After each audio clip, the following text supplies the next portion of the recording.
estamos de volta com as nossas reflexões matinais. Venham as águas.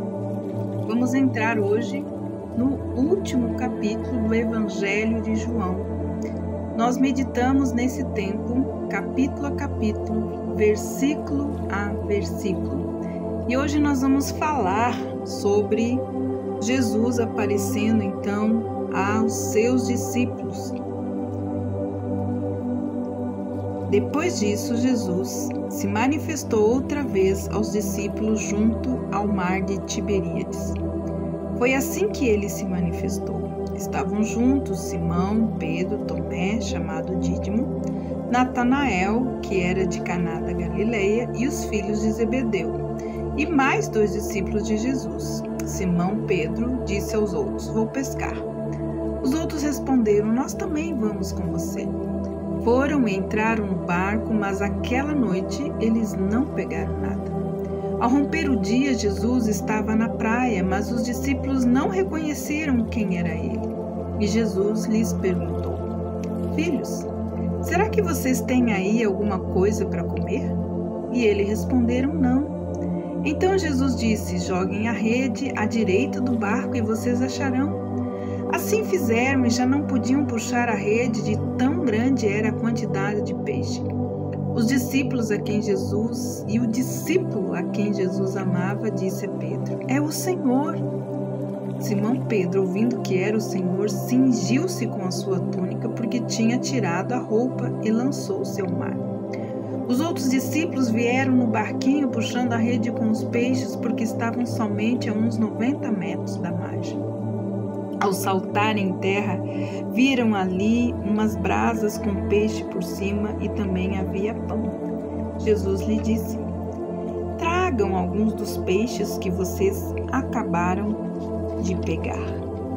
Simão Pedro entrou no barco e arrastou a rede para a terra. A rede estava cheia com 153 grandes peixes. E mesmo sendo tantos peixes, a rede não se rasgou. E Jesus disse então a eles: "Venham comer." Nenhum dos discípulos ousavam perguntar: "Quem é você?", porque sabiam que era o Senhor. Jesus veio, pegou o pão e deu a eles. Depois fez a mesma coisa com o peixe. E já estava então a 3ª vez que Jesus se manifestava aos seus discípulos depois de ter ressuscitado dentre os mortos. Depois de terem comido, então Jesus pergunta a Simão Pedro: "Simão, filho de João, você me ama? Mais do que os outros me amam?" E ele respondeu: "Sim, Senhor, tu sabes que eu amo." E Jesus lhe disse: "Apacenta os meus cordeirinhos." Jesus perguntou pela 2ª vez: "Simão, filho de João, você me ama?" E ele respondeu: "Sim, ó Senhor, sabe que eu amo." E Jesus lhe disse: "Pastoreie as minhas ovelhas." Pela 3ª vez, Jesus lhe perguntou: "Simão, filho de João, você me ama?" E Pedro ficou triste por Jesus ter perguntado pela 3ª vez: "Você me ama?" E ele respondeu: "O Senhor sabe todas as coisas, sabe que eu amo." Jesus lhe disse: "Apacenta as minhas ovelhas." Temos aqui então esta cena. Essa cena agora começa no mar de Tiberíades, na Galileia. Os discípulos viajaram para o norte, seus lares de volta. O Senhor Jesus os encontrou ali. A frase "foi assim que ele se manifestou" significa que João descrevera a seguir a maneira como Cristo lhes apareceu novamente. 7 dos discípulos estavam juntos no momento: Pedro, Tomé, Natanael, Tiago e João, filhos de Zebedeu, e mais 2 cujos nomes nós não conhecemos. Simão Pedro resolveu ir pescar no lago e os outros concordaram em ir com ele. Parecia uma decisão bem natural, embora alguns estudiosos da Bíblia apontem que a viagem não era da vontade de Deus e que eles foram sem orar primeiro. Naquela noite nada apanharam. Não foram os primeiros pescadores a passar uma noite pescando sem sucesso. Isto ilustra a inutilidade de esforços humanos, a parte sem ajuda divina. especialmente na questão quando somos pescadores de almas. Jesus estava à espera deles quando remavam em direção à praia de manhã. Apesar deles não o reconhecerem, talvez ainda estivessem escuro ou talvez tenham sido impedidos de conhecê-lo pelo poder de Deus. É como o Senhor perguntasse: filhos, tendes aí alguma coisa de comer? Desapontados responderam-lhe: não. Acharam que ele era somente um desconhecido andando pela praia. Mas em resposta ao seu conselho, eles lançaram a rede à direita do barco. E olhem, vejam, uma grande quantidade de peixes, tantos que não eram capazes de puxar a rede. Isso mostra que o Senhor Jesus tinha perfeito conhecimento a respeito da localização dos peixes no lago. Mas isso também nos ensina uma lição, que quando o Senhor dirige o nosso serviço, não há mais redes vazias. Ele sabe onde há almas prontas a serem salvas e está pronto a dirigir-nos a ela, se nós assim o deixarmos. João foi o primeiro a identificar o Senhor e prontamente avisou Pedro. Esse então cingiu-se com as suas vestes e foi para a praia.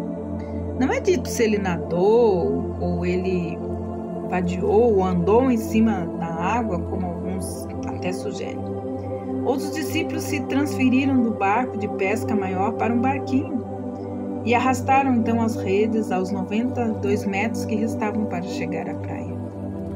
O Salvador tinha tudo pronto para o seu desejum, peixe e pão. Não sabemos se o Senhor apanhou aqueles peixes ou se os conseguiu milagrosamente. Mas aqui também nós podemos aprender também uma preciosa lição. Aprendemos que Ele não depende dos nossos fracos esforços, sem dúvida.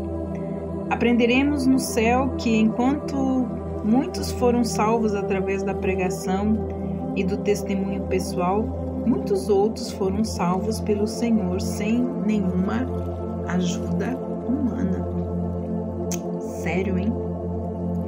Agora, ele os instrui a arrastar a rede com os peixes, não para cozinhá-los, mas para contá-los.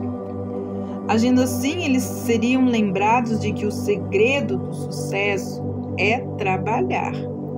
Obedecendo a sua ordem é agir em obediência implícita à sua palavra. Assim, os milagres podem sim acontecer em nossa vida. A Bíblia ela dá o número exato dos peixes na rede: 153 peixes.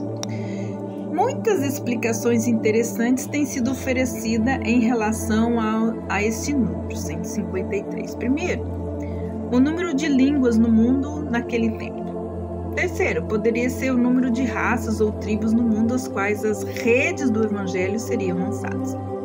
Terceiro, o número de diferentes tipos de peixes no mar da Galileia ou no mundo. Não há dúvida de que há referência à variedade do que seriam salvos pela pregação do Evangelho.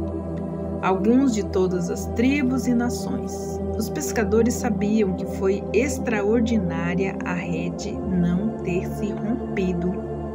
Isso nos ensina mais uma lição. Isso é mais uma evidência de que quando a obra do Senhor é efetuada sobre a direção dele, nunca faltarão os recursos de Deus. Provérbios 10, 22 diz assim, que a bênção do Senhor não vem acrescida de nenhuma dor ou sofrimento. Ele cuidará para que a rede não se rompa. O convite ao desejum é ouvido e os discípulos se juntam ao redor das brasas, a fim de participar das coisas boas que o Senhor providenciara. Pedro deve ter tido seus pensamentos quando viu as brasas. Será que ele se lembrou das brasas onde se esquentou quando negou o Senhor? Os discípulos perceberam uma sensação estranha de admiração e solenidade na presença do Senhor. Ali estava ele, no seu corpo ressurreto. Havia muitas perguntas que eles gostariam de fazer, mas ninguém tinha coragem. Eles sabiam que era o Senhor, mesmo sentindo que certo ar de mistério envolvia a sua pessoa. Jesus agora lhes serviu de jejum. E provavelmente eles lembraram de uma ocasião semelhante quando ele alimentou 5.000 com pães e peixes. Esta foi a terceira vez mencionada por João em que Jesus apareceu então aos seus discípulos. Que houve outra vez é evidente, por causa dos demais evangelhos. Mas nesse evangelho, ele apareceu aos discípulos na tarde do dia da ressurreição, depois uma semana mais tarde e agora na praia no Lago Azul da Galileia. Amados, quando nós temos Jesus, nós podemos orar como Paulo. Se Jesus entrou no barco da nossa vida, nós podemos orar como Paulo. Senhor, que possamos em nossas circunstâncias experimentar o poder da sua ressurreição. Assim como esses homens, eles puderam provar, pegando esses 153 peixinhos, sem explicação humana, mas com a natureza miraculosa da presença do Senhor Jesus com eles naquele momento. Que o Senhor, Ele te abençoe, que o Senhor guarde a sua vida e que nós possamos lembrar de quem é o nosso Senhor, ressurreto, vivo e verdadeiro. Que Deus abençoe você. E até amanhã com as nossas reflexões matinais. Venham as águas. Amanhã nós vamos finalizar a carta de João. Até lá!